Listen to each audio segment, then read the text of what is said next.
Hi, submarine friends. I had an unexpected day off from work today, so I decided to do a project that I could start and finish in one day.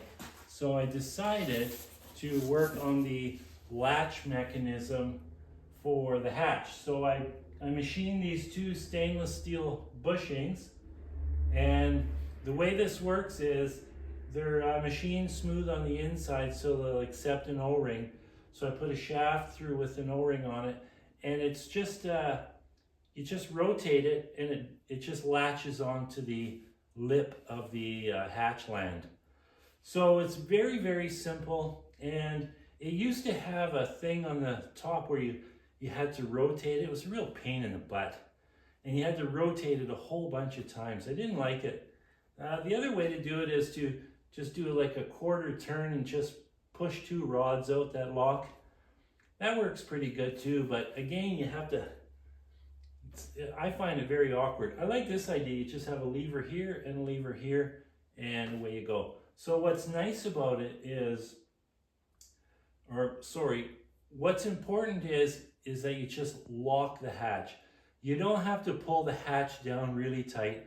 It only has to be tight enough to make an initial seal at the surface. Once you start diving, the pressure from the water squeezes the O-ring completely flat, and then the steel land on the hatch matches the land on the conning tower, and it's just a tight fit. So the other thing I did is I cut the center out and I welded in a ring for the window so I can look up. I love it when I can look up and check for boats above me. I have marker buoys, I tow an inflatable boat, but you still never know. It's best to be really sure you're not going to run into anything. So a nice big window on top is really nice. So I'm just going to take one of these windows that bolts through. I know they're not legal anymore, but I don't care because they're perfectly good. So that just bolts right onto that. I'll put a metal ring as well. And yeah, that'll be really nice. The way this works, there's normally a handle with a little knob on the end on the outside so that somebody can open it from the outside.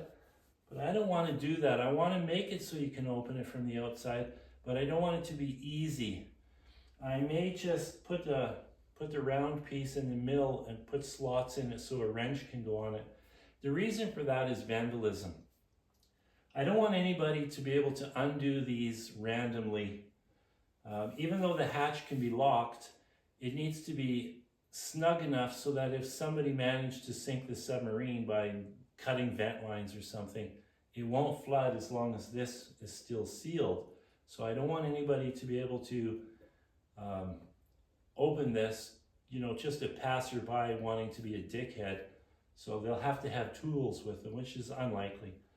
So on the inside, I'll show you what the inside looks like. This thing's quite heavy. It's like 80 pounds. So you can see the stainless steel rods come through here and here.